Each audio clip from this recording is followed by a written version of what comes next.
Hebrew పత్రిక 5వ అధ్యాయము 12వ వచనం చదువుకుందాం. కాలములను బట్టి చూచితే మీరు బోధకులుగా ఉండవలసిన వారై ఉండగా దేవోక్తులలో మొదటి మూల పాఠములను ఒకడు మీకు మరలా బోధింపవలసి వచ్చెను. కాలమును బట్టి చూచితే మీరందరూ బోధకులుగా ఉండవలసింది. కానీ ఇంకా ఏ స్థితిలో ఉన్నారంటే పాలు తాగే స్థితిలోనే ఉన్నారు. అందుకే మీరు మెట్లు ఎక్కేటప్పుడు చాలా చక్కగా స్టెప్ బై స్టెప్ బేతెల్ సెల్ బేస్ చర్చ్ ఈ సంఘానికి వస్తే ఒక స్థాయి నుండి ఒక స్థాయికి ఎట్లా ఎదుగుతారు. పాస్టర్ జయరాజు గారితో అందుకే సాక్ష్యం చెప్పించినాం. ఆయన ఒక స్థాయి నుండి ఒక స్థాయికి ఎట్లా ఎదిగినాడు. సో దయచేసి గమనించండి. దేవోక్తులలో మొదటి మూల పాఠములు అంటే ఏబిసిడీలు అన్నమాట. పిల్లలకు ఏబిసిడీలు నేర్పిస్తాం. 10 సంవత్సరాలు వచ్చినాక ఏబిసిడీలే నేర్పించాల్సి వస్తుంది. 15 సంవత్సరాలు వచ్చినాక ఏబిసిడీలే నేర్పించాల్సి వస్తుంది. ఎందుకంటే ఏబిసిడీలే సరిగా రాకపోతే నువ్వు పైన లెసన్ ఏం నేర్చుకుంటావు? హలో, వింటున్నారండి? సో ఈ సంఘంలో మొట్టమొదట ఏబిసిడీలు నేర్చుకోవాలి. ఏంటి ఆ ఏబిసిడీలు? ఒక 4 విషయాలు చెప్తా, వినండి. ఆదివారము ప్రభుదినం. చెప్పండి, ఆదివారము ప్రభుదినం. ప్రభుదినము ఎవరి కొరకు ఇవ్వాలి? మనము ప్రభు కొరకే ఇవ్వాలి. ఆదివారము సెలవు దినం కదా అని వారమంతా అలసిపోయినాను, ఈరోజు నేను బాగా రెస్ట్ తీసుకోవాలని మంచి చికెన్ కూర వండుకొని ఇంట్లో కూర్చొని హాయిగా పండుకోవడానికి దేవుడి నీకు ఆదివారము ఇవ్వలేదు. ఏదో పిక్నిక్ వెళ్ళడానికి ఆదివారం దేవుడికి ఇవ్వలేదు. ఆదివారము ప్రభుదినం కాబట్టి మనము ప్రభు కొరకు ఇస్తే ఈ సంవత్సరము నీకు చాలా దీవెనకరంగా ఉంటుంది. పోయిన ఆదివారం నేను అడిగినాను, పోయిన సంవత్సరం అంతా ఒక్క ఆదివారం మిస్ కాకుండా ఎంతమంది వచ్చినారంటే చాలామంది చేతులు ఎత్తినారు. వాళ్ళని నేను అభినందిస్తున్నాను. దేవుడు మిమ్మల్ని దీవించి ఆశీర్వదించు. ఎందుకు ఆదివారము మనం దేవుని మందిరానికి రావాలి? ఆదివారము దేవుని బిడ్డలందరూ కూడుకుంటారు. ఒకరి విశ్వాసం ద్వారా ఒకరు బలపరచబడతారు. దేవుని సన్నిధి మన మధ్యలో ఉంటుంది. దేవుని స్వరాన్ని వింటాము, దేవుని ముఖదర్శనం చేసుకుంటాము. మరి ఆ వారమంతా కూడా మనకు దీవెనకరంగా ఆశీర్వాదకరంగా ఉంటుంది. అందుకే ఆదివారము ఎన్ని పనులున్నా కూడా అన్నీ పక్కకు పెట్టి దేవుని మందిరానికి రావడము మనము నేర్చుకోవాలి. ఏబిసిడీలు అంటే ఇవే అన్నమాట. మా తాతగారికి 18 మంది పిల్లలు. హిందూపూర్లో ఆయన మున్సిపల్ చైర్మన్గా ఉండేవాడు. 18 మంది పిల్లలు. మా అవ్వ తాత కలిస్తే 20 మంది. వాళ్ళందరూ మందిరానికి వస్తుంటే సంఘ పెద్దలు అనుకునేవారంట, అదిగోండి ఎబెనేజర్ గారి కుటుంబం వస్తున్నది, ఒక చిన్న సంఘం వచ్చినట్లుగానే ఉన్నది అనుకున్నాను. దేవుడు నీ విషయమే కాదండి, నీ కుటుంబం గురించి కూడా శ్రద్ధ కలిగి ఉన్నాడు. నువ్వు ఒక్కదానివే మందిరంకి వస్తే సరిపోదు. యెహోషువ అంటాడు కదా, నేనును నా ఇంటి వారును యెహోవాను సేవించుదాం. God is interested in your family. నువ్వు ఒక్కదానివే వస్తే ఎట్లా? అనేక సంఘాలలో స్త్రీల సంఖ్య ఎక్కువగా ఉంటున్నది, పురుషుల సంఖ్య తక్కువగా ఉంటున్నది. ఇప్పుడు కూడా చూడండి, ఇక్కడ అంతా స్త్రీలే. వాళ్ళకు ఒక్క రో ఇచ్చినామన్నమాట మీ ఆ పురుషుల కొరకు. ఏంటి కారణం? వీళ్ళు బలహీనులు అన్నమాట. వీళ్ళు స్ట్రాంగ్ లేడీస్ కాదు వీళ్ళు. ఎందుకంటున్నా నేను, ఇంట్లో ఏదైనా కావాలనుకోండి, పీడించి పిప్పి చేసి అది వచ్చేంత వరకు ఇక ఆయనకి నిద్ర లేకుండా చేస్తారన్నమాట. ఆడవాళ్ళు నిద్రపుచ్చగలుగుతారంట, నిద్ర లేకుండా కూడా చేయగలుగుతారంట. వాళ్ళ ఇంట్లో అది ఉన్నది, మన ఇంట్లో ఇది లేదు. నిన్ను ఎందుకు కట్టుకున్నానో ఏమో నేను. ఇక చూడండి, ఆ రెచ్చిపోయే మాటలు, ఆ మాటలకు వాడు తట్టుకోలేక ఇక అన్నీ తీసుకొచ్చి పెడతాడు. నేనన్నా అట్లా పోట్లాడైనా సరే మందిరానికి తీసుకుని రండి, తీసుకురావచ్చు కదా. కుటుంబం అంతా దేవుని మందిరంలో కనబడితే దేవుడు ఎంత ఆనందిస్తాడు, ఎంత దీవనకరంగా ఉంటుంది అది. సో ఇప్పటికైనా ఒక తీర్మానం చేసుకోండి, నేను నా కుటుంబం. నేను అప్పుడప్పుడు గమనిస్తూ ఉంటాను కుటుంబాలుగా ఎవరెవరు వస్తున్నారని. వాళ్ళు టైం కూడా వస్తారు, చాలా సంతోషం అనిపిస్తుంది. మరి ఇంతకుముందు ఇక్కడ కూర్చొనే వాళ్ళు ఇప్పుడు వెనకకు పోయి కూర్చుంటున్నారు, ఎందుకో తెలియదు. స్టేజ్ మీద కూర్చోవడానికి చాలా ఇష్టం, అక్కడ కూర్చోవడానికి ఇష్టం, ఇక్కడ మాత్రం కూర్చోవడం లేదు. ఇప్పుడు కొంతమందిని బలవంతంగా తీసుకొచ్చి ఇక్కడ కూర్చోపెడుతున్నాం అన్నమాట. ఏమ్మా, సో దేవుని మందిరానికి వచ్చి ఎక్కడ కూర్చున్నా పర్వాలేదు, ఆదివారము ప్రభు మందిరంలో మనము కనబడాలి. ఒక తీర్మానం. ఎందుకంటే ఈ సంవత్సరము దిద్దుబాటు సంవత్సరం, సరి చేసుకునే సంవత్సరం, తీర్మానాలు చేసుకునే సంవత్సరం. అందుకే మీరు ఏ తీర్మానాలు చేసుకుంటే బాగుంటుందో కొన్ని సలహాలు ఇస్తున్నాం. ఈ దినం అంతా సలహాలే మీకు. సో ఆదివారము ప్రభు దినము, ప్రభు కొరకు ఇవ్వాలి. రెండవది, ఆదివారము సమయానికి ఆరాధనకు రావాలి.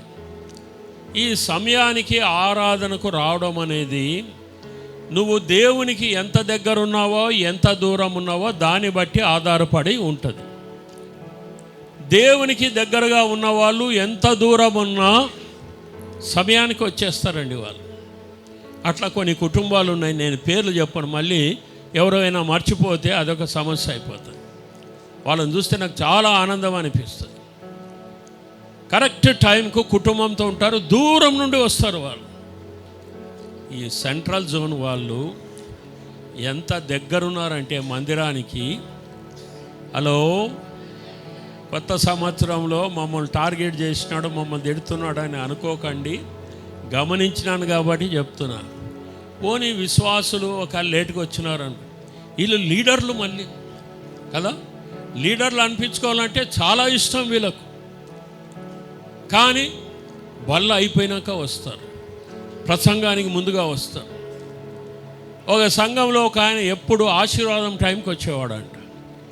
పాస్టర్ గారు వానికి ఏమని పేరు పెట్టినాడు అంటే ఆశీర్వాదం అనే పేరు పెట్టేసినాడు. సంఘ పెద్దలు పోయి అడిగినారంట, ఈయన పేరు అది కాదు కదా పాస్టర్ గారు, ఎప్పుడు మీరు ఆశీర్వాదం అని ఎందుకు పిలుస్తారంటే, పాస్టర్ గారు అన్నాడు అంటే వీడెప్పుడు ఆశీర్వాదం టైంకే వస్తాడు, అందుకే వానికి ఆశీర్వాదం అని పేరు పెట్టినా అన్నాడట. అప్పుడు సంఘ పెద్దలు పోయి, ఎందుకు నాయన టైంకి రావచ్చు కదా, కరెక్ట్గా ఆశీర్వాదం టైంకే వస్తావా అంటే, ఆడు తెలివైనాడు కాబట్టి వాడేమంటాడు, మనం సంఘానికి వచ్చేది ఆశీర్వాదం కొరకే కదా, అందుకే నేను ఆశీర్వాదం టైంగా వస్తున్నా అన్నాడు. సో దయచేసి అట్లా కాదు. కనీసం ఈ కొత్త సంవత్సరం మన భారతదేశంలోని చాలా పెద్ద చెడ్డ అలవాటు. 10 కంటే 11కి వస్తాం, 11 అంటే 12కి వస్తాం, 12 అంటే 1 గంటకు వస్తాం. కుక్కతో ఒక వంకర అన్నట్లు ఆ వంక తోకర ఎప్పుడు చక్క కాదు.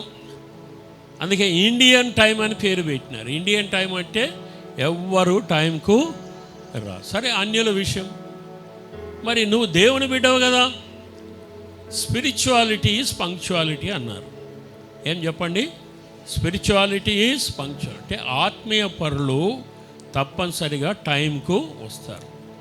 నువ్వు దేవుని మందిరానికి టైంకు రావడం లేదంటే దాని అర్థం ఏమనగా, నువ్వు శరీరానుసారమైన జీవితం జీవిస్తున్నావు కానీ ఆత్మానుసారమైన జీవితము జీవించడం లేదని అర్థం. సో ఈ సంవత్సరం నుండి అయినా ముఖ్యంగా సెంట్రల్ జోన్ వాళ్ళకు, అది కూడా లీడర్స్కు నేను చెప్తున్నాను. అందుకే అప్పుడప్పుడు నేనేం చేస్తానంటే ఆ గేటు దగ్గరకు పోయి నిలబడతా. విశ్వాసాలను ఏమనను, ఈ లీడర్స్ వస్తుంటారు కదండి, వాళ్ళ ముందర ఇట్లా టైం చూస్తాను అనమాట. ఏమనను నేను, తల ఇట్లా వంచుకొని ఉరుకుతుంటారు అనమాట. వాళ్ళకి తెలుసు వాళ్ళు గిల్టీ ఫీల్ అయినారు అనేది. ఎందుకు ఆ తిప్పలు? ఆదివారం కొంచెం తొందరగా లేస్తే అయిపోతుంది కదా, 5 గంటలకు ట్రైన్ ఉన్నది, ఏదో పెళ్ళికి పోవాలా, మనం తొందరగా లేస్తామా ఏమా? ఎక్కడో ఉద్యోగం ఇంటర్వ్యూ ఉన్నది, టైంకి పోతామా లేదా? కాలేజీకి టైంకి పోతామా లేదా? స్కూల్కు టైంకి పోతామా లేదా? ఉద్యోగాలకు టైంకి పోతామా లేదా? ఒక దేవుడు అంటే నీకు అలుసా? సంఘం అంటే నీకు అలుసా? ఎందుకు లేటుగా రావాలి? సో దయచేసి ఆదివారము కుటుంబం సమేతంగా రావాలి, సమయానికి మనము రావాలి. మూడవది, అందరి చేతిలో బైబిలు ఉండాలండి. ఈ బైబిలు గ్రంథము ప్రపంచంలో అన్ని గ్రంథముల కన్నా శ్రేష్టమైన గ్రంథం. ప్రతి సంవత్సరం ఎక్కువగా అమ్ముడుపోతున్న గ్రంథం ఏమంటే బైబిలు గ్రంథం. లోకం ఎట్లా పుట్టింది, లోకం ఎట్లా అంతమైపోతుంది, మానవుడు ఎక్కడి నుండి వచ్చినాడు, చనిపోయినాక మానవుడు ఎక్కడికి వెళ్తాడు, ఈ లోకంలో సంతోషంగా జీవించాలంటే, ఫలభరితమైన జీవితం జీవించాలంటే ఏం చేయాలో అంతా కూడా ఈ బైబిల్లోనే ఉంది. బైబిల్ ఎక్కడెక్కడ పోయిందో అక్కడ చరిత్రలు మారిపోయినాయి, సమాజం మారిపోయింది, మనుషులు మారిపోయినారు, కూనీకోర్లు మారిపోయినారు, వ్యభిచారులు మారిపోయినారు, దొంగలు మారిపోయినారు. కాబట్టి శ్రేష్టమైన గ్రంథాన్ని మనం మందిరానికి వచ్చేటప్పుడు బైబిల్ తీసుకొని రావాలి. ఈ బైబిల్ పల్లవి చాలా మంచి పల్లవి. ఒక విధంగా నేను ప్రసంగం చేయకముందు తప్పనిసరిగా ఈ బైబిల్ పల్లవి చెప్పిస్తుంటాను. కారణం ఏమో తెలుసా? అందరి చేతిలో బైబిలు ఉండాలని. బ్రదర్ భక్త సింగ్ గారు చాలా గొప్ప దైవజనుడు. ఆయన ప్రసంగం చేసేటప్పుడు ఏమని చెప్పేవాడంటే, ఎవరి చేతిలోనైనా బైబిల్ లేకపోతే వాళ్ళు 176 సార్లు సిగ్గుపడాలని చెప్పేవాడంట. ఎన్నిసార్లు అండి? 176 సార్లు. అప్పుడు ఎవరో వెళ్ళి అడిగినారంట, ఎందుకు భక్సింగ్ గారు 176 సార్లు ఎందుకు సిగ్గుపడాలనంటే, అప్పుడు భక్సింగ్ గారు అన్నారంట, బైబిల్లో అన్నిటికన్నా పెద్ద అధ్యాయం ఎక్కడుందంటే కీర్తన గ్రంథంలో ఉంది. ఏ కీర్తనది? 119వ కీర్తన. 119వ కీర్తనలో ఎన్ని వచనాలు ఉన్నాయి? 176 వచనాలు ఉన్నాయి. మీరు కావాల్సి వస్తే ఇంటికి వెళ్ళి చదవండి. 176 వచనాలలో ప్రతి వచనం కూడా బైబిల్ గురించే రాయబడిందండి. దేవునికి స్తోత్రం, హల్లెలూయా. అందుకే బైబిల్ లేకపోతే ఎన్నిసార్లు సిగ్గుపడాలి? 176 సార్లు సిగ్గుపడాలి. అట్లా సిగ్గుపడవలసిన అవసరం లేదు.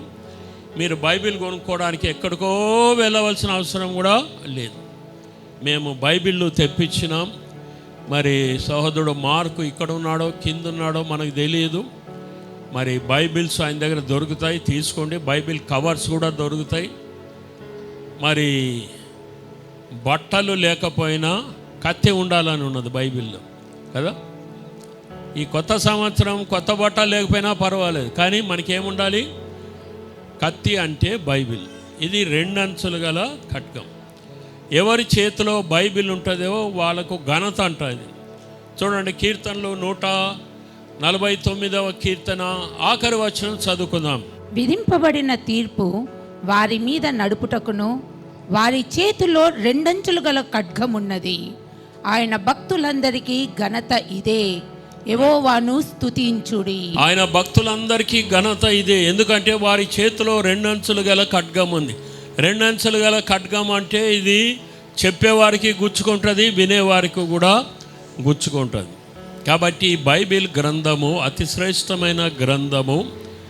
మరి కేవలము ఆదివారము మందిరానికి వచ్చేటప్పుడే కాకుండా ప్రతి ఉదయకాలమున మనము లేచిన వెంటనే 1 గంట దేవునితో సమయము గడపాలి. దాన్ని మనం ఏమంటున్నామంటే TAWG అంటున్నాం. T అంటే టైం, A అంటే అలోన్, W అంటే విత్, G అంటే God. Time alone with God. మన సృష్టికర్తను, మనకు రక్షణ ఇచ్చిన దేవునికి ఈరోజు మనం కలిగినదంతా ఆయనను బట్టే కలిగి ఉన్నాం. కాబట్టి ఉదయకాలము లేచిన వెంటనే 1 గంట దేవునితో సమయం గడిపితే ఆ రోజంతా కూడా నీకు నెమ్మది ఉంటుంది, శాంతి ఉంటుంది, శోధనలు జయించగలుగుతావు. నువ్వు అనుకున్న పనులన్నీ కూడా జరిగిపోతూనే ఉంటాయి. నాకు అప్పుడప్పుడు చాలా పనులు ఉన్నప్పుడు మైండ్ పనిచేయదు. ఏం చేయాలా, ముందు ఏది చేయాలా, అది ఇది అని అనిపిస్తుంటుంది. వెంటనే నాకు జ్ఞాపకం వస్తుంది. అదేమంటే ఉదయకాలం లేచి బైబిల్ చదివి ప్రార్థన చేస్తే అంతా క్లియర్ అయిపోతుంది అన్నమాట. ఆ రోజు ఏం పనులు చేయాలో నాకు అర్థమైపోతుంది. అవి నేను రాసుకుంటాను. సాధ్యమైనంత వరకు ఆ రోజు ఆ పనులు పూర్తి చేయడానికి ప్రయత్నం చేస్తున్నాను. గత సంవత్సరం అంతా అట్లా కొనసాగింది. చాలా ఆశీర్వాదకరంగా ఉన్నది. మీకు కూడా చెప్తున్నాను, ప్రొద్దున లేచిన వెంటనే ఇంకా అందరూ పనుకొని ఉన్నప్పుడే మరి దేవుని సన్నిధిలో సమయం గడపడం మనం నేర్చుకోవాలి. అందుకే దేవుడు ఈ బైబిల్ ఇచ్చినాడు. ఈ బైబిల్ని కాపాడడానికి ఎంతోమంది ప్రాణాలు కూడా పెట్టినారు. 1600 సంవత్సరాలు పట్టింది బైబిల్ రాయడానికి. 40 మంది భక్తులు రాశారు. పరిశుద్ధాత్మ ప్రేరేపణ వలన రాసినారు. ఈ బైబిల్లో ఉన్న సందేశం అంతా ఒకటే ఒక సందేశం. అదేమనగా యేసు ప్రభు ద్వారా మానవులకు రక్షణ. బైబిల్లో ఉన్న సందేశం అంతా ఏ పుస్తకం తీసినా అదే సందేశమే వస్తుంది. సో దయచేసి బైబిల్ నిర్లక్ష్యం చేయకండి. ఎవరి దగ్గరైనా బైబిల్ లేకపోతే ఈరోజు ఒక బైబిల్ కొనుక్కోవడానికి మీరు ప్రయత్నము చేయండి. రెండో విషయం చెప్తున్నా, బాగా వినండి. ఈ కొత్త సంవత్సరంలో నువ్వు బాగుపడాలని, నువ్వు దీవించబడాలని, శరీరీతిగా బాగుపడాలి, మానసికంగా బాగుపడాలి, ఆత్మీయంగా బాగుపడాలి, సంఘంలో నువ్వు పైకి రావాలి. వీటన్నిటికీ దేవుడు నీకు అవకాశాలు ఇస్తున్నాడు. ఆ అవకాశాలను సద్వినియోగపరచుకుంటే ఈ సంవత్సరము నువ్వు బహుగా ఫలిస్తావు. మీరు బహుగా ఫలించటం వలన నా తండ్రి మహిమ పరచబడును. ఏమేమి అవకాశాలు ఉన్నాయో చూడండి. చాలా అవకాశాలు మన సంఘంలో ఉన్నాయి. వాటిని సద్వినియోగపరచుకోవడానికి ప్రయత్నం చేయండి. అమెరికా దేశంలో ఒక విగ్రహం ఉన్నదంట, ఒక స్టాచ్యూ. దాని పేరేమంటే ఆపర్చునిటీ. ఆపర్చునిటీ అంటే అవకాశం. దానికి 2 రెక్కలు ఉంటాయంట. ఆ తర్వాత అక్కడ ఒక గైడ్ ఉంటాడు. ఆ స్టాచ్యూ చూడడానికి వచ్చిన వాళ్ళందరికీ ఆయన చెప్తుంటాడు దాని గురించి. ఆ యొక్క విగ్రహానికి ఉన్నటువంటి ప్రత్యేకత ఏమంటే దానికి వెనకలో జుట్టు ఉండదంట. ఎక్కడ జుట్టు ఉంటుందంటే ముందర జుట్టు ఉంటుంది. అప్పుడు వచ్చిన వాళ్ళు అడుగుతారు, ఏందయ్యా ఇది అంటే, మన జీవితంలో కూడా అవకాశాలు వస్తాయి. అవకాశాలు వచ్చినప్పుడు వాటిని మనం సద్వినియోగపరచుకోవాలి. సద్వినియోగపరచుకోకపోతే దీనికి 2 రెక్కలు ఉన్నాయి కదా, అది ఎగిరిపోతుంది. అది ఒకవేళ నువ్వు మళ్ళా దాన్ని పట్టుకోవాలంటే వెనకాల జుట్టు లేదు. ఎక్కడుంది జుట్టు? ముందర ఉన్నది. అందుకే నువ్వు పట్టుకోలేవు. సో అవకాశాలు వచ్చినప్పుడు వాటిని సద్వినియోగపరచుకోండి. ఆ విధంగా ఈ సంవత్సరం మీరు చేసుకునే తీర్మానాన్ని బట్టే ఈ సంవత్సరం అంతా ఆధారపడి ఉంటుందన్నమాట. సో బాగా ఆలోచన చేయండి, సరైన తీర్మానాలు చేసుకోండి. ఈ సంవత్సరం టైం మేనేజ్మెంట్ మనకు చాలా అవసరం, మనీ మేనేజ్మెంట్ మనకు చాలా అవసరము. అవన్నీ ఎట్లా చేయాలా అనేది మనం ఒక తీర్మానాలు చేసుకుంటే చాలా, దాన్ని బట్టి మీ ఆరోగ్యము బాగుంటుంది, మీ పని బాగా జరుగుతుంది, అన్నీ కూడా బాగా అయిపోతుంది. ఇట్స్ ఆల్ డిపెండ్స్ అపాన్ నువ్వు తీసుకునే తీర్మానాలను బట్టి. సరే, తర్వాత వాగ్దానాల గురించి కొన్ని విషయాలు చెప్తాను. ఈరోజు మనం వాగ్దానాలు తీసుకుంటున్నాం. మరి ఇక్కడ ఒకే వాగ్దానం తీసుకోమని చెప్తున్నాం. బైబిల్లో చూస్తే ఎన్ని వాగ్దానాలు ఉన్నాయంట? 7000 వాగ్దానాలు ఉన్నాయంట. అవి పరలోకానికి పోయినాక పనికిరావంట.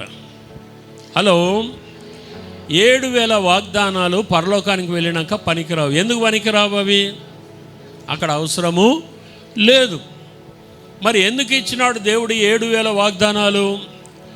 భూలోకంలో ఉన్నప్పుడే వీటిని నువ్వు స్వతంత్రించుకొని లోకంలో ఉన్న భ్రష్టత్వాన్ని తప్పించుకొని ఈ వాగ్దాన మూలంగా మనం జీవించాలని దేవుడి వాగ్దానాలను ఇచ్చినాడు. ఆ వాగ్దానాలన్నీ కూడా యేసు ప్రభులో అవును అని ఉన్నాయంట. అవును అంటే ఒక చెక్ మీద సంతకం పెట్టేసినాడు యేసు ప్రభు. ఆ చెక్ బుక్ నీకు ఇచ్చినాడు అనమాట. నువ్వు చేయవలసిందేమనంటే విశ్వాసంతో బ్యాంకుకి వెళ్ళి ఆ చెక్కు డ్రా చేసుకోవాలి. కానీ చాలామందికి ఆ రహస్యము తెలియదు. నా జీవితంలో దేవుడు ఎన్నో వాగ్దానాలు నెరవేర్చినాడు, ఇంకా నెరవేరుస్తూనే ఉన్నాడు. కాబట్టి ఈ వాగ్దానాల గురించి ఒక చిన్న విషయం చెప్తా. ఈ దినాల్లో క్రైస్తవులు ఎట్లా ఉన్నారు అనేది. ఒక ఆయన కొరియా దేశం నుండి అమెరికాకు వెళ్తున్నాడు. ఆ రోజుల్లో ఫ్లైట్స్ లేవు, ఏరోప్లేన్లు లేవు, ఓడలో పోవాలి. కొరియా నుండి అమెరికా వెళ్ళాలంటే 2 వారాలు టైం పడుతుంది. ఆయన ఏం చేసినాడు, ఆయనకున్న డబ్బులు అంతా పోగు చేసుకొని ఆఖరికి ఓడ టికెట్ కొన్నాడు. ఆ ఓడ టికెట్ కొని ఓడలో ఎక్కినాక ఒక తీర్మానం చేసుకున్నాడు. అంటే 2 వారాలే కదా నేను అమెరికాకు పోతే అక్కడ బఠానీలంటే అమ్ముకొని నేను బతుకుతాను అని, మొత్తానికి 2 వారాలు నేను పస్తూ ఉంటాను అని తీర్మానం చేసుకున్నాడు. ఆ క్యాంటీన్లో బ్రేక్ఫాస్ట్ రెడీ అయినప్పుడు బెల్లు కొడతారు. అందరూ క్యాంటీన్కి వెళ్ళేవారు, ఈయన మాత్రం రూమ్లోనే ఉండేవాడు, నీళ్లు తాగేవాడు. మధ్యాహ్నం మళ్ళా బెల్లు కొట్టేవారు, అందరూ వెళ్ళేవారు, ఈయన వెళ్ళేవాడు కాదు. రాత్రి డిన్నర్ టైంకు బెల్లు కొట్టేవారు, అందరూ వెళ్ళేవారు, ఈయన వెళ్ళేవాడు కాదు. అట్లా 1 వారం 2 వారాలు అయిపోయింది. అనుకోకుండా ఏదో కొంచెం తుఫాను వచ్చి 2 వారాలు వెళ్ళవలసిన ఓడ ఇక 3-4 వారాలు పట్టేటట్లు ఉన్నదంట. అయ్యో నేనైతే ఆకలికి చచ్చిపోతున్నా, ఏం చేయాలా, ఈసారి ఎట్లయినా సరే బెల్లు కొట్టినప్పుడు నేను క్యాంటీన్కి పోతాను, పోయి నాకు కావాల్సినవన్నీ తినేస్తానని లంచ్ టైంలో పోయినాడంట. పోయి కూర్చొని అన్నీ ఆర్డర్ ఇచ్చినాడు, ఇదిగా అదిగా అన్నీ తీసుకొని బాగా తిన్నాక అక్కడ వడ్డించేవాడు ఉంటారు కదా వెయిటరు, వాడిని అడిగినాడంట బిల్లు ఎంత అయిందని. వీని దగ్గర అయితే ఏం లేదు, 1 పైసా. బిల్లు ఎంత అయింది అని అంటే వాడు నవ్వుకుంటూ అన్నాడంట, బిల్లు ఏమి నువ్వు కట్టవలసిన అవసరము లేదు నాయన, ఓడ టికెట్ కొన్నప్పుడు అందులోనే నీ టిఫిను, లంచు, డిన్నరు అంతా అందులోనే ఇంక్లూడ్ అయ్యింది, నువ్వు సపరేట్గా ఇక్కడ డబ్బులు ఇవ్వవలసిన అవసరము లేదు. అయ్యో నేను ఎంత పొరపాటు చేసినాను నాయన, 2 వారాలు నేను పస్తుగా ఉన్నాను. ఇప్పుడు క్రైస్తవులు చాలామంది అట్లే ఉన్నారనమాట, పస్తుతో జీవిస్తున్నారు, అప్పులు పాలై ఉన్నారు, అనారోగ్య పరిస్థితిలో ఉన్నారు, కుటుంబంలో కష్టాలలో ఉన్నారు, మరి ఉద్యోగం దగ్గర సమస్యలతో ఉన్నారు. వాటన్నిటికీ సరిపోయిన వాగ్దానాలు ఇందులో ఉన్నాయి. కానీ ప్రతి వాగ్దానానికి ముందు ఒక షరతు ఉంటుంది. మనం ఆ షరతు నెరవేరిస్తే దేవుడు తన వాగ్దానాన్ని నెరవేరుస్తాడు. ఎవరైనా మాట తప్పవచ్చు కానీ దేవుడు మాత్రము మాట తప్పడు. ఎందుకంటే ఆయన నమ్మదగినవాడు, వాగ్దానములను నెరవేర్చేటువంటి దేవుడు. అర్థమైందా అండి? కాబట్టి విశ్వాసంతో మనం ఏం చేయాలంటే ఈ వాగ్దానాలను స్వతంత్రించుకోవాలని ఈరోజు మీకు సంవత్సరపు వాగ్దానం ఒకటి ఇస్తున్నాం. దాంతోనే తృప్తి పడకండి. ప్రతిరోజు బైబిల్ చదువుతుంటే ఏదో ఒక వాగ్దానం దేవుడు ఇస్తాడు. ఆ వాగ్దానాలను బట్టి జీవించండి. ఈ సంవత్సరము మీ యొక్క జీవితము చాలా ఫలభరితంగా ఉంటుంది. కొంతమందికి దినాలు సంవత్సరాల్లా గడుస్తాయంట, మరికొంతమందికి సంవత్సరాలు దినాల్లాగా గడుస్తుంటాయి. కారణం ఏమంటే వాళ్ళు దేవునితో సమయం గడుపుతారు, దేవుని వాగ్దానాలు స్వతంత్రించుకుంటాడు.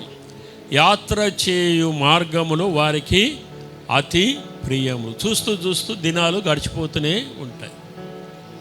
కాబట్టి ఇప్పటికైనా మనము వాగ్దానాలను స్వతంత్రించుకొని జీవించడానికి ప్రయత్నము చేద్దాం. సరే, ఇప్పుడు అసలైన సబ్జెక్టులోనికి వస్తున్నాను. దయచేసి జాగ్రత్తగా వినడానికి ప్రయత్నం చేయండి. 1 పేతురు 3వ అధ్యాయం 3వ వచనం చదువుకుందాం. జడలు అల్లుకొనుటయు, బంగారు నగలు పెట్టుకొనుటయు, వస్త్రములు ధరించుకొనుటయును వెలుపటి అలంకారము మీకు అలంకారముగా ఉండక, సాధువైనట్టు మృదువైనట్టునైన గుణమును అక్షయ అలంకారము గల మీ హృదయపు అంతరంగ స్వభావము మీకు అలంకారముగా ఉండవలెను. దేవుని స్తోత్రం. హల్లెలూయా, హల్లెలూయా. గట్టిగా చెప్పండి హల్లెలూయా, హల్లెలూయా. అంతరంగ స్వభావం. పేతురు ఏమంటున్నాడు అంటే జడలు అల్లుకోవడము, బంగారు వస్త్రాలు ధరించడము, బంగారు నగలు ధరించడము, ఆభరణాలు ధరించడము, వస్త్రాలు ధరించడం, అవి ధరించవద్దని ఆయన ఏమి చెప్పడం లేదు. ధరించుకోండి, మంచి మంచి బట్టలు వేసుకోండి, ఒళ్ళంతా బంగారం పెట్టుకోండి, నో ప్రాబ్లం. కానీ ఏది ప్రాముఖ్యం? అంతరంగ స్వభావం. దేవుడు పై రూపమును చూడడు. కొన్ని పెళ్ళిళ్ళు మనం వెళ్తుంటాం కదండి. నేను కూడా ఎన్నో పెళ్ళిళ్ళు చేసిన.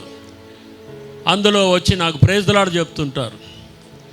అప్పుడు వాళ్ళ మెడపైన ఉన్న బంగారం చూసి నాకు ఆశ్చర్యం అనిపిస్తుంది. ఇది రోల్డ్ గోల్డా, నిజమైన గోల్డా, అరువు తెచ్చుకున్న గోల్డా మనకు అర్థం కాదు. అసలు అంత బరువు ఎట్లా మోస్తున్నారు అబ్బా వాళ్ళు. ఆ మెడ పట్టేదా, మెడ నొప్పియదా, చూపించుకోవాలన్నమాట. చూడు మేము ఎంత బాగున్నాం కదా, మేము ఎంత మంచిగా బతుకుతున్నామని. అదొక అతిశయం, అదొక గర్వం అన్నమాట. ఇక కొన్నిసార్లు పండుగలప్పుడు బట్టలు వేసుకుంటారు. సినిమా యాక్టర్లే పనికిరారు వాళ్ళ ముందర. ఎక్కడి నుండి ఆ స్టైల్ ఎక్కడి నుండి తెచ్చుకుంటారో మనకు తెలియదు. మంచిదే, వస్త్రాలు ధరించడం మంచిదే. మరి ఏది ప్రాముఖ్యమైంది? బాహ్యమైనటువంటి అందము ప్రాముఖ్యమైందా, అంతరంగ స్వభావము ప్రాముఖ్యమైందా? చాలామంది యువతి యువకులు పెళ్ళి చేసుకున్నాక నా దగ్గరికి, లేకపోతే ఏరియా పాస్టర్ వరకుమార్ గారి దగ్గరికి, జయరాజ్ గారి దగ్గరికి వస్తుంటారు. ఎందుకు? కౌన్సిలింగ్ కొరకు. ఎందుకు కౌన్సిలింగ్? మేము ముందే చెప్పినప్పుడు వాళ్ళు వినలేదు. అందము మోసకరమైంది. బైబిల్లో ఉందా లేదా అండి? ఇప్పుడున్న అందము రేపు ఉండకపోవచ్చు అన్నమాట. సరే, ఒక చిన్న ఉదాహరణ చెప్తాను. ఓ పాస్టర్ గారు ఉన్నారంట. ఆయన ఎప్పుడు ఒక సిస్టరు, పాస్టర్ గారు మా ఇంటికి రండి, మా ఇంటికి రండి అని అడిగేదంట. పాపం ఎన్నోసార్లు అడిగింది. అమ్మ నేను టైం ఉంటే వస్తానని అనేవాడంట. ఒకరోజు ఈ పాస్టర్ గారు ఎయిర్పోర్ట్కి వెళ్ళాడు. ఆ ఎయిర్పోర్ట్లో అనుకోకుండా ఫ్లైట్ చాలా డిలే అయిపోయింది. 2 గంటల వరకు ఇంకా ఫ్లైట్ రాదన్నారు. ఏం చేయాలబ్బా? అప్పుడు ఆయన జ్ఞాపకం వచ్చింది, పలానా సిస్టర్ ఆమె ఎయిర్పోర్ట్కి దగ్గరలోనే ఉన్నది, ఎన్నోసార్లు పిలిచింది కదా, మరి వెళ్ళి ఆమెను దర్శిద్దామని పాస్టర్ గారు ఆమె ఇంటికి వెళ్ళాడంట. ఆమె ఇంటికి వెళ్ళి తలుపు తడితే ఒక ముసలి ఆమె తలుపు తెరిచిందంట. తలుపు తెరిచినాక పాస్టర్ గారిని గుర్తుపట్టింది. ప్రైజ్ ది లార్డ్ పాస్టర్ గారు, ఆఖరికి మా ఇంటికి వచ్చినారు, చాలా సంతోషం అంటే పాస్టర్ గారు అన్నారంట, మీ అమ్మాయి ఎక్కడుందమ్మా అని అడిగినాడంట. ఎందుకంటే పాస్టర్ గారు అనుకుంటున్నారు వీళ్ళ అమ్మాయి నన్ను పిలిచిందేమో ఆమె కదా అని. ఎక్కడుంది మీ అమ్మాయి అంటే, మాకు అమ్మాయి ఎవరు లేరు పాస్టర్ గారు అన్నదంట. మరి ప్రతిసారి నన్ను మందిరంలో మా ఇంటికి రండి, మా ఇంటికి రండి అని పిలిచింది ఎవరంటే, నేనే పాస్టర్ గారు అన్నదంట. ఆమెకు మందిరంలో 35 సంవత్సరాలు, ఆమెకు ఇంట్లో చూస్తే 65 సంవత్సరాలు. అట్లా మేకప్ చేసుకుంటుంది. ఈ రోజుల్లో అంతే కదండి, వయసులో చిన్నగా కనబడాలని 30 తిప్పలు పడుతూనే ఉంటారు. ఏ అందం ప్రాముఖ్యమైంది? ఈ యవనస్తులు ఆ పై రూపాన్ని చూస్తారు. అబ్బా ఈమెను పెళ్లి చేసుకుంటే నా బతుకంతా హాయిగా ఉంటానని అనుకుంటుంది కదా. ఈమె వాణ్ణి చూస్తుంది, అబ్బా వాడు ఎంత హీరోలాగా కనబడుతున్నాడు, వీని పెళ్లి చేసుకుంటే నా బతుకంతా బాగా అయిపోతుంది అనుకో. దేవునికి స్తోత్రం. కొంతమందికి పెళ్లి కాకముందే వాని బుద్ధి తెలిసింది, పెళ్లి కాకముందే ఈ అమ్మాయి సంగతి తెలిసింది, బతికిపోయినారు వాళ్ళు. కొంతమందికి పెళ్ళి అయినాక తెలుస్తారు. కానా వివాహంలో వారికి సమస్య ఎప్పుడు వచ్చిందంట? పెళ్లి కొడుకు పెళ్లి కూతురికి పెళ్లి రోజే సమస్య అన్నమాట. అట్లా కూడా ఉంటాయి కొన్నిసార్లు. ఈ కట్నాలు సరిగా ఇవ్వకపోయినా ఇక చూసుకో, ఇక వాళ్ళ బాధలు ఇంత అంతా కాదు. పెళ్ళైన తర్వాత వీని వీక్నెస్లు అన్నీ కనబడతాయి, ఆమె వీక్నెస్లు కనబడతాయి. ఎందుకన్నా చేసుకున్నానా వీన్ని అని ఏమి అనుకుంటాను. ఈ గయ్యాలి దాన్ని నేనెందుకు చేసుకున్నాను వాడు అనుకుంటాడు.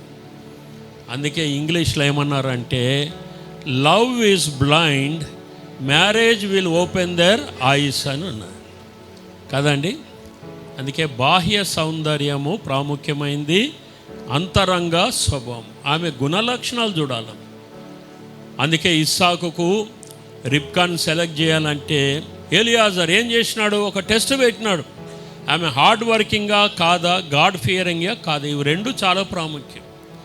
ఎవరైనా హార్డ్ వర్కింగ్ ఉండి గాడ్ ఫియర్గా ఉంటే వాళ్ళ కుటుంబాలు బాగుంటాయి. వాడు సోమరోడు, ఎప్పుడు పనుకొని ఉంటాడు, వాడు పనికి పోడు, కానీ చూసేక మాత్రం చాలా అందంగా ఉంటాడు అంటే ఇక నీ పని ఇంతే సంగతులు.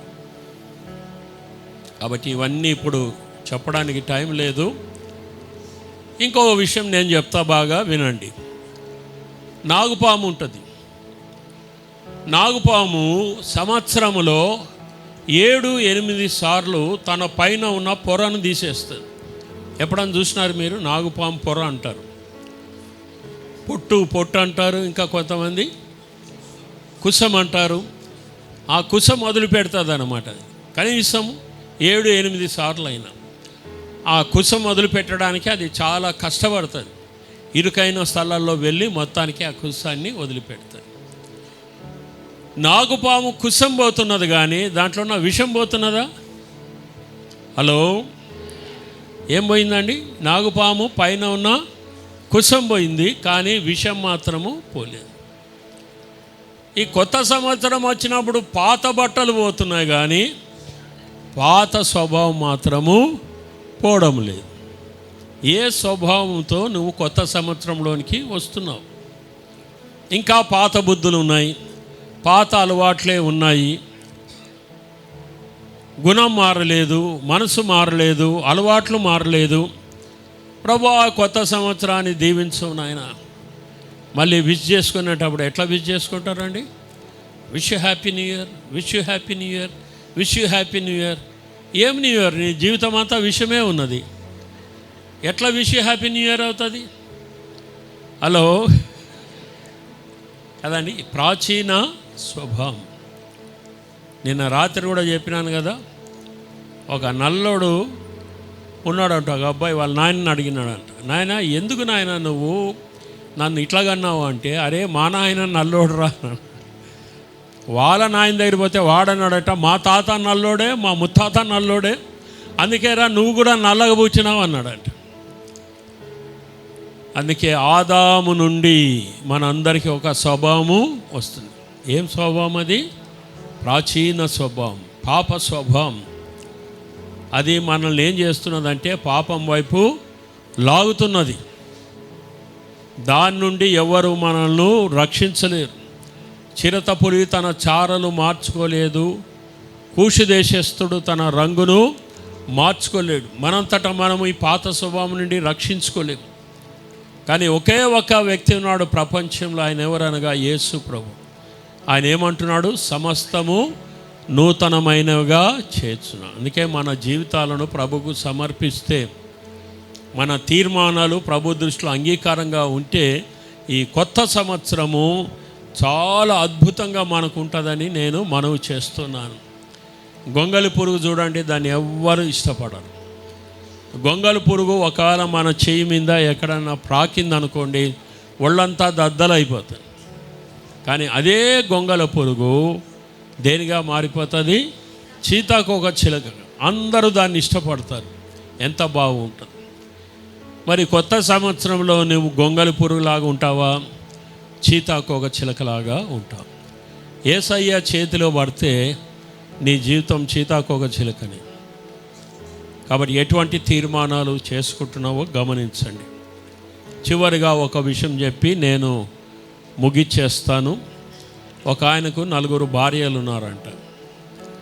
4వ భార్యను చాలా ప్రేమించాడంటండి. ఆమె ఏం అడిగితే అది ఇచ్చేవాడంట 4వ భార్యకు. 3వ భార్యను కూడా చాలా ప్రేమించినాడు. ఆమె చాలా అందంగా ఉంటుంది. సో ఆమె ఏం అడిగితే ఆమె కూడా అన్నీ ఇచ్చేవాడంట.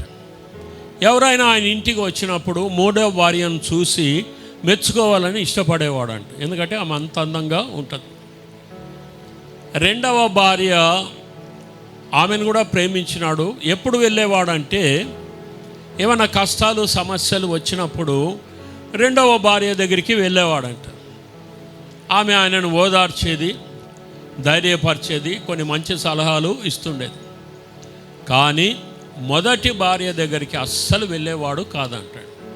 ఆమె బాగా బక్క చిక్కిపోయింది, బలహీనంగా ఉన్నది, ఆమెను అస్సలు పట్టించుకునేవాడు కాదు. ఒకరోజు ఈయనకు ఒక రోగం వచ్చింది. అది 1000 మందిలో ఒకరికి వస్తుందంట ఆ రోగం. డాక్టర్ అన్నాడంట, నాయన నువ్వు ఎక్కువ కాలం బతకవు, ఎందుకంటే ఈ రోగం అందరికీ రాదు, దీనికి మందు కూడా లేదు, నువ్వు తొందరగా చచ్చిపోతావు అని చెప్పినాడు. ఇక ఆయనకు దిగులు, చింత, విచారం అన్నీ ప్రారంభమైనాయి. 4వ భార్య దగ్గర పోయి అడిగినాడంట, ఏమ్మా డాక్టర్ ఇట్లా అంటున్నాడు, నేను త్వరగా చచ్చిపోతానంట, మరి నేను చనిపోతే నాతో పాటు వస్తావా అని అడిగినాడంట. 4వ భార్య అన్నదంట, నువ్వు చచ్చిపోయిన వెంటనే నిన్ను ఇడిచిపెట్టి వెళ్ళిపోతా నేను అన్నదంట. ఇంకా ఈయన దిగులు, చింత ఇంకా ఎక్కువ అయిపోయింది. ఇదేమబ్బా, దీన్ని ఇంత ప్రేమిస్తే ఇది ఇట్లా అన్నింది కదరా నాయన అని 3వ భార్య దగ్గరికి పోయినాడట. ఏమ్మా నువ్వు కూడా నీకు అడిగినవన్నీ ఇచ్చినా కదా, నేను చనిపోయిన తర్వాత నువ్వు నాతో పాటు వస్తావంటే, లేదు లేదు నువ్వు చచ్చిపోయిన వెంటనే నేను ఇంకొకరిని పెళ్లి చేసుకుంటాను. ఇక 4వ భార్య కన్నా ఇది ఇంకా పెద్ద బాధ అయిపోయింది దీనికి. నేను చచ్చిపోయినాక ఇంకొకరిని పెళ్లి చేసుకుంటా అంటున్నాను. 2వ భార్య దగ్గరికి పోయినాడట. ఏమ్మా నాకు సమస్యలు వచ్చినప్పుడు అన్నా నువ్వే సహాయం చేస్తున్నావు కదా, మరి నేను చచ్చిపోయినాక వస్తావా నాతో పాటు అంటే, ఆమె అన్నదంట, వస్తా నేను, కానీ సమాధి వరకే వస్తాను, సమాధి దాటి నేను రాను అని అన్నదంట. అప్పుడు వెనకాల నుండి ఒక స్వరం వినబడిందంట. ఏంటి ఆ స్వరం అంటే, నేను నీతో పాటు వస్తా, నువ్వు ఎక్కడికి వెళ్ళినా వస్తా, నువ్వు చచ్చిపోయినా కూడా నీతో పాటు వస్తాను. ఎవరని నేను వెనకకు తిరిగి చూస్తే మొదటి భార్య. మనందరి జీవితంలో 4 భార్యలు ఉంటారండి, బాగా వినండి. అందరి జీవితంలో 4 భార్యలు ఉంటారు. 4వ భార్య ఎవరంటే మన శరీరం. హలో, 4వ భార్య ఎవరండి? మన యొక్క శరీరం. పొద్దున లేస్తే రాత్రి పనుకునేంత వరకు ఈ శరీరానికి ఏమేమి కావాలో అన్నీ ఇస్తున్నాం. ఈ శరీరం గురించి ఆలోచన చేస్తుంటాం.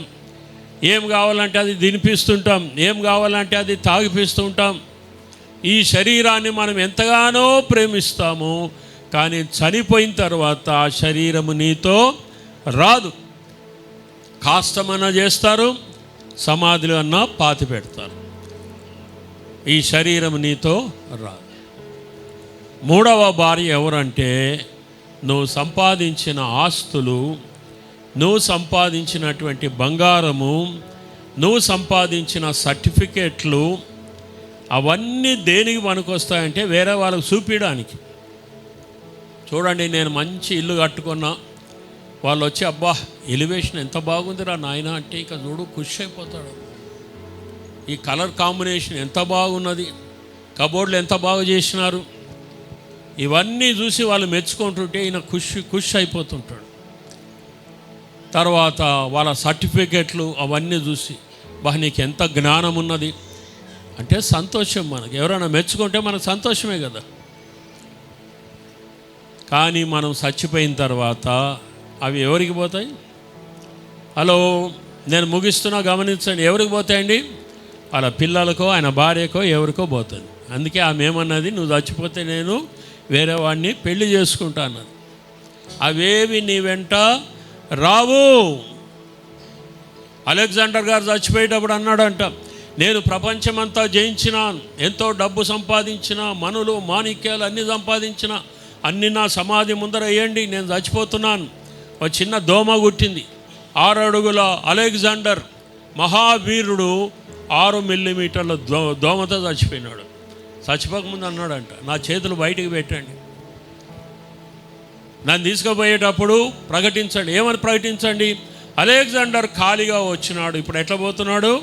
ఖాళీగా పోతున్నాడు. ఏమైంది నాయన, నువ్వు సంపాదించిందల్లా. కాబట్టి 2వ భార్య ఏమన్నది, సమాధి వరకు వస్తా. ఎవరు 2వ భార్య? మన కుటుంబ సభ్యులు, మన బంధువులు, మన స్నేహితులు, మన ఇరుగు పొరుగు, వారిని మనం వైకాసులు అని అంటున్నాం. వాళ్ళు చచ్చిపోయినప్పుడు ఎక్కడి వరకు వస్తారు? సమాధి వరకే వస్తారు. సమాధి దాటి వాళ్ళు రాలేరు. మొదటి భార్య ఎవరంటే నీ యొక్క ఆత్మ. నువ్వు చచ్చిపోయినా నీ వెంట నీ ఆత్మ వస్తుంది. మరి ఆత్మీయ జీవితం గురించి ఏమైనా పట్టించుకుంటున్నామా?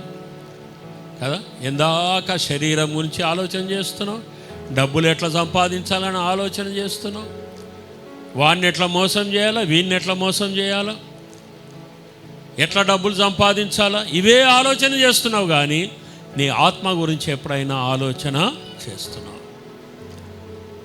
నీ ఆత్మ రక్షించబడిందా? ఈరోజు నువ్వు చనిపోతే దేవుని దగ్గర వెళ్తావనే నమ్మకం నీకున్నదా? ఒక్కసారి ఆలోచన చేద్దాం. దేనితోనైనా చెలగాటం ఆడవచ్చు, కానీ ఆత్మతో మాత్రము చెలగాటం ఆడడానికి వీలు లేదు. ఎందుకంటే ఇది శాశ్వతమైనది. అందుకే ప్రియులారా, ఈ కొత్త సంవత్సరం దేవుడు ఎందుకు ఇచ్చినాడంటే దిద్దుబాటు చేసుకోవడానికి, సరి చేసుకోవడానికి, కొన్ని తీర్మానాలు చేసుకోవడానికి. ఇప్పటికైనా మనము కళ్ళు తెరిచి సత్యాన్ని గ్రహించి ఏది ప్రాముఖ్యమైంది, ఏది ప్రాముఖ్యమైంది కాదు, దేనికి విలువ ఇవ్వాలి, దేనికి విలువ ఇవ్వకూడదు అని తీర్మానం చేసుకోగలిగితేనే ఈ సంవత్సరము చాలా బాగుంటుందని మనం చేస్తున్నాం. నా చిన్న సలహా ఏమంటే, బైబిల్లో ఒక వాగ్దానం ఉందండి, నా రాజ్యము నీతిని మొదట వెదకండి, అప్పుడు ఇవన్నీ మీకు అనుగ్రహించబడుతుంది. ఏమి తిందుమా, ఏమి తాగుదుమా, ఏమి ధరించుకుందాం, దేని గురించి మీరు చింతించవలసిన అవసరం లేదు. ఎక్కడ పోయినా అన్ఎంప్లాయ్మెంట్ బోర్డు ఉండొచ్చేమో, కానీ దేవుని రాజ్యంలో అన్ఎంప్లాయ్మెంట్ బోర్డు లేనే లేదు.